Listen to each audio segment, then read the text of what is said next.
In Lesson 50, you will be able to do two things. First, you will be able to add, subtract, and compare decimal numbers through the hundredths place. And you'll be able to relate fractions to decimals that name tenths and hundredths. So first, take a moment, fill out the place value spaces on your sheet now.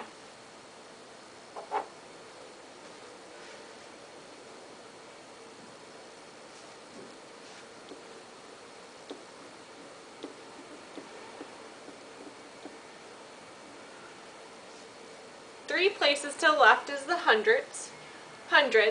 Two places is the tens. Next to the decimal point is the ones. When we go to the right, we work with smaller numbers. So one place value to the right is the tenths. The next is the hundredths.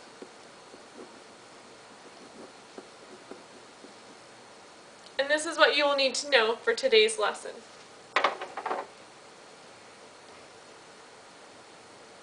Take a moment now, fill out the place value for the 3 in each of these numbers on your sheet now. Press pause, resume the video when you are done. I'm going to go ahead and underline the 3. The 3 is next to the decimal point, so I know the 3 is to the left is the ones place. If I underline the 3 here, 3 is to the right of the decimal point. That would be the tenths place.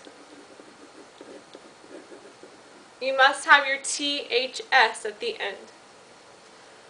Now I will underline the 3 here. It's to the left of the decimal point. We have the ones, then the tens. And finally in D, you underline the 3. The place values to the right of the decimal point. We have the tenths, finally the hundredths.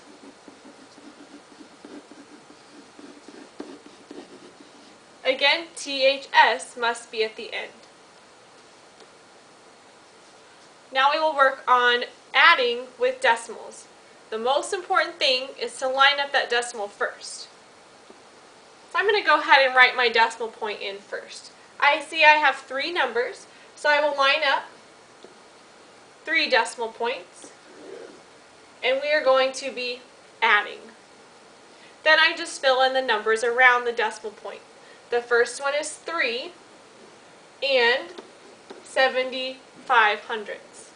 The second one is 12 and 5 tenths. The third one is 2 and 47 hundredths.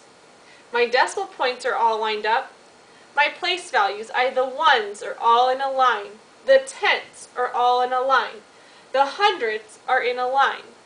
Because there is a 5 here, no numbers after it, and there's that space, I can fill the space with that special number 0. It does not change the number though.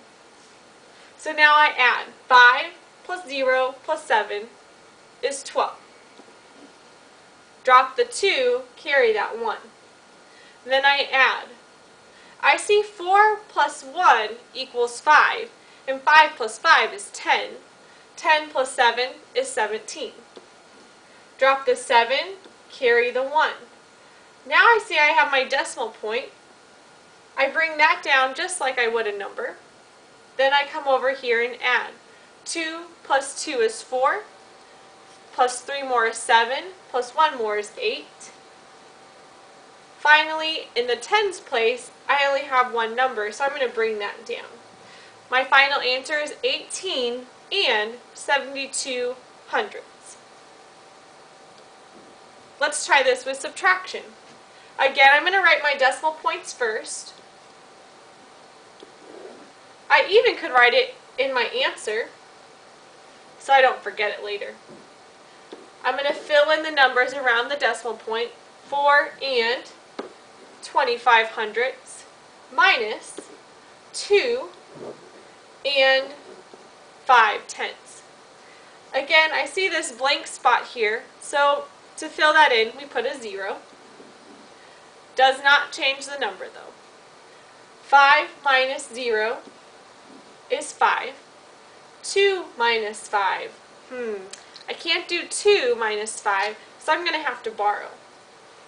Cross out the 4, subtract 1 to make it a 3. Take that tens and give it to the 2. So now that's 12. 12 minus 5 is 7. 3 minus 2 is 1. My decimal point's already in place. My answer, 1 and 75 hundredths. Now we're going to compare a decimal point, 55 and 3 tenths of a second, to 1 minute. Now I have seconds and I have minutes. I can't compare them if they're not the same, so we don't compare how many oranges you have to how many apples that you have. You would only compare things that are the same. Oranges and oranges, seconds and seconds, minutes and minutes. So I have to think 1 second, that's not quite a minute. So I'm going to look at my minutes. I know minutes in seconds. There are 60 seconds into 1 minute. So I'm going to write down the problem again. 55.3 compared to 60. I look at the value in the far left. Here I have a 6. Here I have a 5. So I know 6 is greater than 5. They're both in the same place value of the tens.